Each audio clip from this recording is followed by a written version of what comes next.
کھا کر لوگوں پر ترس کھا کے پانی کو لوٹا دیا تو دوبارہ انا ساگر بحال ہو گیا. لیکن سنو, یہ خواجہ نے انا ساگر کو کھانے میں یوں ہی نہیں بلا لیا تھا, فضول میں نہیں بلا لیا تھا.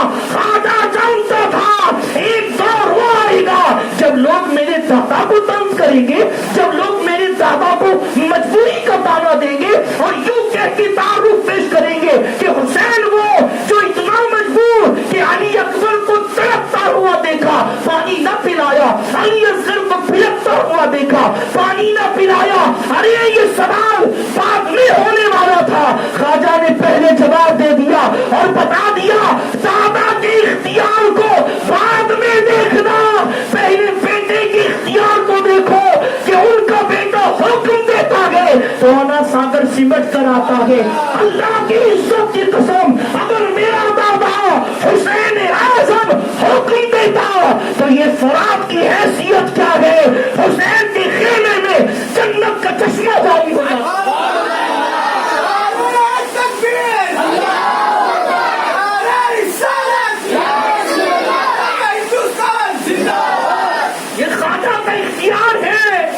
جس نے امام حسین پر اٹھنے والے طنز کا جواب دے دیا. حسین مجبور, حسین محتاج.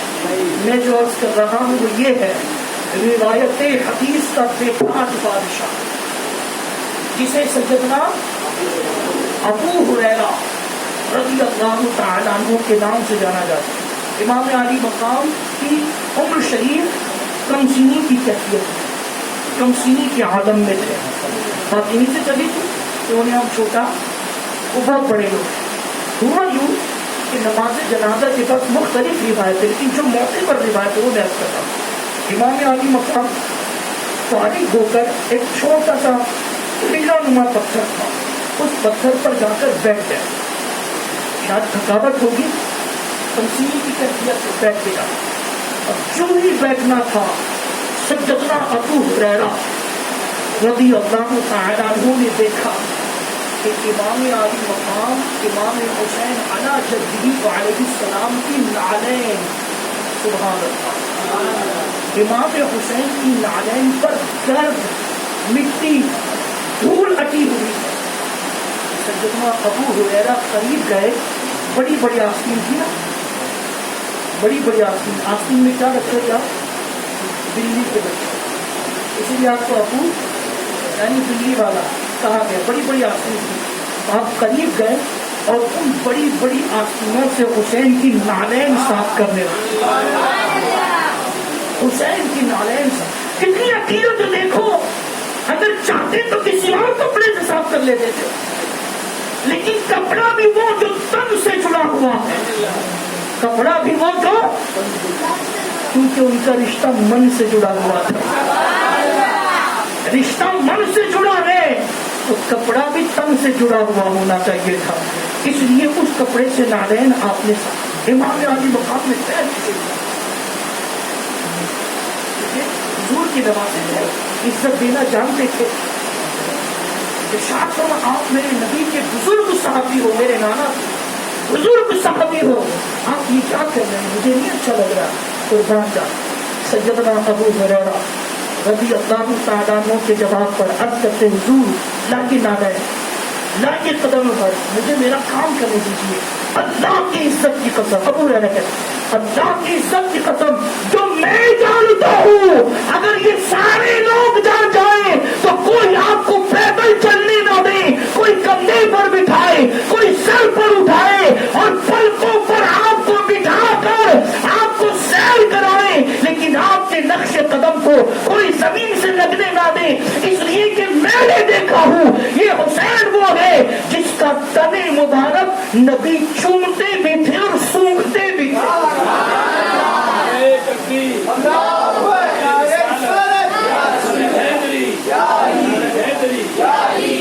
سونگھتے بھی تھے اور چومتے بھی تھے. اور جب سونگتے تھے تو فرماتے تھے کہ مجھے جنت کے پھولوں کی خوشبو آتی ہے,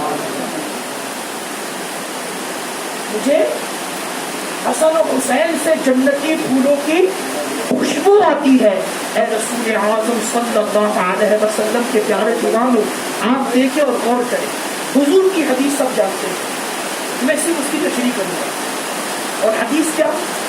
حضور نے فرمایا حسین منی وانا من الحسین، سب جانتے ہیں حدیث، میں اس کی تشریح آپ کے سامنے پیش کروں۔ حدیث کیا ہے؟ حسین منی وانا من الحسین، حضور فرماتے حسین مجھ سے ہے، حسین اور میں، بہت بڑی بات ہے۔ کیا بڑی بات ہے؟ بات یہ بڑی نہیں ہے کہ حسین مجھ سے ہے، بیٹی کا بیٹا ہے، میری اولاد ہے، میرا نواسا ہے، بیٹی کا بیٹا ہے، میری نسل ہے، بات سمجھ میں آتی کہ حسین مجھ سے ہے، لیکن بات بڑی یہ ہے کہ میں حسین سے، بات یہ بڑی ہے کہ میں حسین سے ہوں۔ اللہ اللہ، بات سمجھ میں نہیں آ رہی ہے، آقا کریم صلی اللہ علیہ وسلم نے کیوں فرمایا میں حسین سے ہوں؟ اگر یہ بات سمجھنی ہے حضور نے کیوں کہا کہ میں حسین سے ہوں، یہ بات آپ کو سمجھنی ہے، تو اس بات کو سمجھنے سے پہلے ضروری ہوگا کہ پہلے نبی کی ذات کو، میں آپ کو سمجھانے کی کوشش کر رہا ہوں، اس بات کو سمجھنے سے پہلے لازم و ضروری ہوگا کہ نبی کی ذات کو سمجھے۔ اور اگر اس دور میں نبی کی ذات کو سمجھنا ہے نا تو کہیں اور نہ جاتے ہوئے بریلی کے تاجدار کی بارگاہ میں حاضر، امام عاشقاں کی بارگاہ میں حاضر ہو جائے، مجدد اعظم کی بارگاہ میں حاضر ہو جائے اور اس طرح امام ہم حضور کو سمجھنا چاہتے ہیں، ہم حضور کو سمجھنا چاہتے ہیں، تو چند لمحوں میں ہمیں سمجھاتے کہ حضور کیا ہے، چند لمحوں میں ہمیں سمجھاتے کہ حضور، جب یہ سوال پیش کرو گے نا تو امام عشق محبت کی بارگاہ سے جواب آئے گا اور حضور کی ذات کو سمجھا جائے گا۔ کیسے؟ تو آواز یہ آئے گی، حضور کو سمجھنا چاہتے ہو، حضور کو جاننا چاہتے ہو، حضور کو پہچاننا چاہتے ہو تو سنو حضور کیا ہے۔ فرماتے ہیں اللہ کی سرتابہ قدم شان ہے یہ، سرتابہ قدم، سر سے پیر تک، اللہ کی سرتابہ قدم شان ہے یہ، ارے انسان نہیں انسان، وہ انسان ہے یہ، اور قرآن تو ایمان بتاتا ہے انہیں، ایمان یہ کہتا ہے میری جان ہے۔ اب ان اشعار کے ذریعے سے کیا سمجھا؟ سمجھ میں یہ آیا کہ حضور ایمان کی جان ہے، حضور ایمان کی، گویا حضور ہی ایمان ہے، بولے حضور ہی، جواب دے حضور ہی، حضور ہی اسلام ہے، حضور ہی، حضور ہی، حضور ہی دین ہے، حضور ہی، حضور ہی، حضور ہی شریعت ہے، حضور ہی، حضور دین ہے، حضور ایمان ہے، حضور اسلام ہے، حضور شریعت ہے، سمجھو حضور اسلام ہے، حضور ایمان ہے، حضور دین ہے، تو بتاؤ کربلا میں حسین نے کیا بچایا؟ حسین نے کیا بچایا؟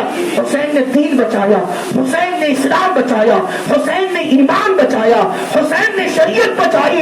گویا حضور فرما رہے ہیں بیٹی کا بیٹا ہے اس لیے مجھ سے ہے، اور چونکہ میری ذات ہی ایمان ہے، اسلام ہے، دین ہے، شریعت ہے، اور کربلا میں حسین نے اسلام بچایا، دین بچایا، شریعت بچائی، مذہب بچایا، گویا نام سے رسالت بچا لیا، عزت رسول بچا لیا۔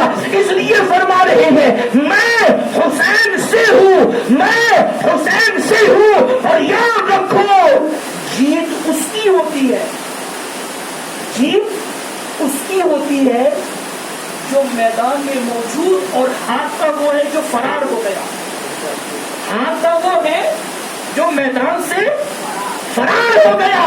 بتاؤ کربلا پر آج بھی کس کا قبضہ ہے؟ بتاؤ کربلا میں آج بھی کون موجود ہے؟ ارے جو میدان میں کھڑا ہے وہی جیتا ہے، جو میدان سے فرار وہ ہار گیا۔ اللہ کی عزت کی قسم، کربلا تو کربلا ہے، کوئی دمشق میں جا کر بھی دیکھے تو یزید کی قبر چپل مارنے کے لیے بھی نہیں ملے گی، یزید کی قبر ٹھوکریں مارنے کے لیے نہیں ملے گی، لیکن آج بھی حسین کا روزہ کربلا میں چمکتا نظر آ رہا ہے، چمکتا نظر آ رہا ہے، روشنی کی بھیک ہیں اور حسین بتا رہے ہیں گردن کٹ جانے کے بعد بھی حسین نے میدان نہیں چھوڑا. حسین آج بھی میدان میں ہے کیونکہ میدان حسین کا ہے, کائنات حسین کی ہے, جنت حسین کی ہے. جنت میں بھی وہی جائے گا جس کو جانے کی اجازت حسین کا بابا دے گا. باتیں بہت زیادہ لیکن وقت بہت تیزی سے گزر رہا ہے. لگ بھگ 11:15 کے قریب ہو چکے ہیں. اب تک بات شروع نہیں, صحیح سے بات شروع بھی نہیں ہوئی. بس یارو یاد رکھو امام علی مقام کی قربانی بہت بڑی ہے, بہت بڑی ہے, اتنی بڑی ہے, اتنی بڑی ہے. شہادت سب کی مسلم. فاروق اعظم شہید ہے کہ نہیں, عثمان غنی شہید ہے کہ نہیں, امیر حمزہ شہید ہے کہ نہیں, حضرت حنظلہ شہید ہے کہ نہیں. شہیدوں کی لمبی فہرست صحابہ میں, شہیدوں کی مولا علی بھی شہید, مولا علی بھی لمبی فہرست ہے. لیکن سبب کیا ہے؟ جتنا چرچا شہادت حسین کا ہے اتنا چرچا کسی اور کی شہادت کا نہیں ہے. جتنا شعرا حسین کی شہادت کا اتنا کسی اور کی نہیں کہتے. کسی کی شہادت ہلکی ہے, سب کی شہادت عظیم ہے, سب کی شہادت بلند ہے, سب کی شہادت بڑی. لیکن قربان جائے نا یار, ذرا غور بھی کیا کرو, صرف لنگر مت کھایا کرو, کھچڑے مت کھایا کرو, غور بھی کیا کرو. فاروق اعظم کی شہادت, وہ بھی شہید ہوئے, ان کی شہادت کا ذکر شہید ہونے کے بعد شروع ہوا. عثمان غنی شہید, ان کی شہادت کا ذکر شہید ہونے کے بعد شروع ہوا. مولا علی شہید, ان کی شہادت کا ذکر شہید ہونے کے بعد شروع ہوا. حضرت حنظلہ غسیل الملائکہ شہید, ان کی شہادت کا ذکر شہید ہونے کے بعد شروع ہوا. امیر حمزہ شہید, ان کی شہادت کا ذکر ان کے شہید ہونے کے بعد. لمبی فہرست سے دیکھتے چلے جائیں. شہید جب شہید ہوا اس کے بعد سے شہادت کا ذکر ہوا. لیکن اللہ اللہ یہ حسین ہے, یہ حسین ہے, یہاں پیدا ہوا وہیں سے ذکر شہادت شروع ہو گیا. کیا آپ نہیں جانتے یہاں ولادت ہوئی, بلبل سدرا کو چھوڑ کر نبی کی بارگاہ میں مبارکبادی کے لیے آیا. ہم میں وہ بات کہوں تو بات لمبی ہو جائے. کیسے آئے, کیوں آئے, کتنی بارات تھی, فرشتوں کی کتنی تعداد تھی, اور پھر ولادت مولا حسین پر کیا ہوا, اللہ نے کیسا انعام. اور وہ بات نکلے گی تو دور تک چلی جائے گی, وہ نہیں جاتا. المختصر یہ جبریل مبارکبادی کے لیے آئے اور مبارکبادی کے ساتھ ہی عرض کر دیا حضور لیکن آپ کے نواسے کو آپ کی امت شہید کرے گی. اور حضور فرماتے ہیں کہ مجھے شہادت اور مشہد اور مقتل کی مٹی بھی دکھائی گئی. بات لمبی جائے گی, میں پھیلانا نہیں چاہتا ہوں, مختصر سمیت کر عرض کر رہا ہوں.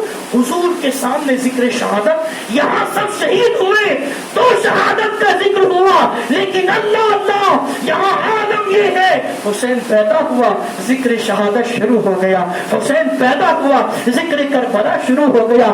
آج لوگ ذکر کربلا سے چھڑتے ہیں, کیوں کربلا کے نام پر 10 دن لیے جاتے ہیں, کیوں ہر سال کربلا کا ذکر ہوتا ہے, کیوں ہر سال کربلا کی یاد منائی جاتی ہو.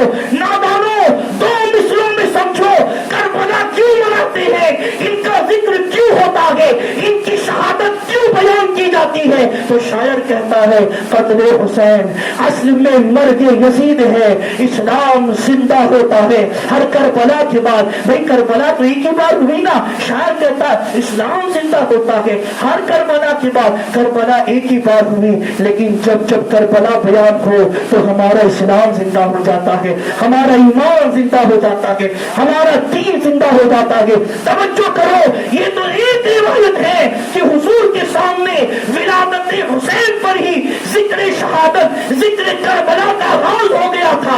لیکن وہاں چلو نا, جب سفر یہ لوٹا ہوا قافلہ, یہ لوٹا پوٹا قافلہ جب ملک شام کی طرف روانہ کیا گیا تو درمیان میں ایک گرجا گھر میں یہ قافلہ روکا, گرجا کے قریب. تو گرجا کے اندر ایک راہب تھا, ایک پادری تھا. وہ آیا, حاضر آیا اور کہا کہ یہ قافلہ کیسا ہے, یہ لشکر کیسا ہے. تو لوگوں نے جواب دیا کہ کہ یزید کے خلاف کسی نے سر اٹھایا تھا، ہم نے اس کے سر کو کاٹ کے اور انہیں قتل کر کے اور ان کے گھر والوں کو اسیر بنا کے قیدی بنا کے ملک کے شام لے جائے۔ اس راہب نے ایک سر کی طرف دیکھا، کہا کہ یہ سر بڑا نورانی نظر آ رہا، یہ سر تو بڑا جلال والا، بڑی عزت و عظمت، کون ہے؟ تو ایک یزیدی نے کہا کہ یہ حسین ابن علی ہے، یہ حسین۔ تو وہ راہب حیران، یہ حسین ابن علی گویا یہ تمہارے نبی کا نواسہ ہے؟ ان ظالموں نے، ان بدبختوں نے کہا ہاں یہ ہمارے نبی کا نواسہ۔ اس راہب نے ملامت کی، کہا برا ہو تمہارا کہ اپنے نبی کے نواسے کا سر کاٹ کے لائے ہو اور اس پر فخر کر رہے ہو، تمہارا کام تم جانو، لیکن میری بات مان لو تو میں تمہیں کچھ نذرانہ، کچھ پیسے دے دوں گا، کچھ درہم دے دوں گا۔ اب یہ لالچی تھے ہی دنیا، یہ خبیث تھے ہی دنیا کے لالچی، انہوں نے کہا رات بھر تو رکنا ہی ہے نا، تو کیوں نہ اس کی بات مان لی جائے۔ تو راہب نے کہا یہ میری پوری زندگی کے جمع کیے ہوئے 80 درہم، ایک روایت میں 40 درہم، یہ لے لو اور ایک رات کے لیے سر حسین مجھے دے، ایک رات کے لیے حسین کا سر۔ ان لالچوں نے کہا چلو رکنا تو ہے ہی اور اس سروں کی حفاظت بھی کرنی ہے، کیوں نہ راہب کو دے دیا جائے۔ راہب کو دے دیا، پیسے لیے۔ راہب نے بڑی عزت و عظمت کے ساتھ سر حسین دے کر اپنے اندرونی کمرے میں گیا۔ کمرے میں جانے کے بعد امام عالی مقام کا چہرہ جس پر گرد لگی ہوئی، دھول جمی ہوئی تھی، ایک صاف و شفاف پانی سے حسین کے چہرے کی گرد و غبار، مٹی اور دھول کو صاف کیا۔ امام عالی مقام کی زلفوں میں خون اٹا ہوا تھا، وہ خون صاف کیا اور امام حسین کے سر اقدس کو خوشبو لگا کے معطر کیا اور معطر کر کے پھر سامنے رکھ کر دور ہاتھ باندھ کے ٹک ٹکی باندھ کر ادب کے ساتھ احترام کے ساتھ دیکھنے لگا۔ جب دیکھنے لگا تو راہب کا خود بیان ہے کہ میں نے دیکھا کہ حسین کے سر سے نور کی کرنیں پھوٹ رہی اور وہ کرنیں سیدھے آسمان تک جاتی ہیں، سیدھے آسمان تک پہنچتی۔ یہی نہیں، میں نے دیکھا کچھ پاک صورتیں آسمان سے اتر رہی ہیں، کچھ پاک صورتیں والے لوگ، حتیٰ کہ وہ راہب کہتا ہے پچھلی امت کے انبیاء کرام کی روحیں سر حسین کی زیارت کے لیے آ رہے۔ آپ لوگ درود شریف پڑھے، اس طرح توجہ رکھیں۔ سر حسین کی زیارت کے لیے انبیاء کی روحیں آ رہی۔ اب توجہ کریں، وہ راہب سر حسین کی اس عزت و عظمت کو دیکھ کر اپنے کفر سے توبہ کر کے کلمہ پڑھ کے مسلمان ہو جاتا ہے۔ تم حسین کی مشن کو مٹانے کی بات کرتے ہو، ارے سنو، سر حسین جب تک جسم پر تھا تب بھی اسلام کی خدمت انجام دے رہا تھا، جب سر حسین جسم حسین سے اتار لیا گیا تب بھی لوگوں کو کلمہ پڑھا کر خدمت اسلام کر رہا ہے۔ میں جو عرض کر رہا ہوں وہ یہ کہ اس وقت اس گرجا گھر کی دیوار پر ایک شعر لکھا ہوا پایا، سب جانتے ہیں، میں اشارہ دے رہا ہوں۔ اس شعر کے بارے میں جو یزیدیوں نے پوچھا، اس راہب نے کہا کہ کب سے لکھا ہوا میں نہیں جانتا، البتہ میں نے اپنے بڑوں سے، میں نے اپنے باپ داداؤں سے سنا کہ یہ شعر تمہارے نبی کی بعثت سے 500 سال پہلے کا لکھا ہوا۔ اور وہ شعر کیا تھا؟ وہ شعر یہ تھا کہ نبی کے نواسے کو قتل کرنے والے کیا قیامت کے دن نبی کی شفاعت کی امید رکھتے ہیں؟ اب توجہ، امام عالی مقام سن 61 ہجری میں شہید ہوئے، ٹھیک ہے، یعنی ہجرت کے آغاز سے 61 سال کے بعد۔ اور شعر کب کا لکھا ہوا ہے؟ گویا ولادت حسین کو 61 سال یا اس کے کم و بیش کچھ سال ہوئے تب ذکر کربلا ظاہر ہوا، شروع کیا گیا، لیکن شعر بتا رہا تب سے نہیں بلکہ حسین کی ولادت اور بعثت نبی کے بھی 500 سال پہلے سے ذکر کربلا شروع ہو گیا تھا۔ کیوں؟ سبب کیا؟ بس وہ بتا کر گفتگو ختم، بات لمبی نہ کرتے ہوئے بتا کر گفتگو ختم۔ آخر سبب کیا ہے؟ سب کی شہادت عظیم ہے، سب کا مرنا اللہ کے لیے تھا، سب کا قتل ہونا اللہ کے لیے تھا، لیکن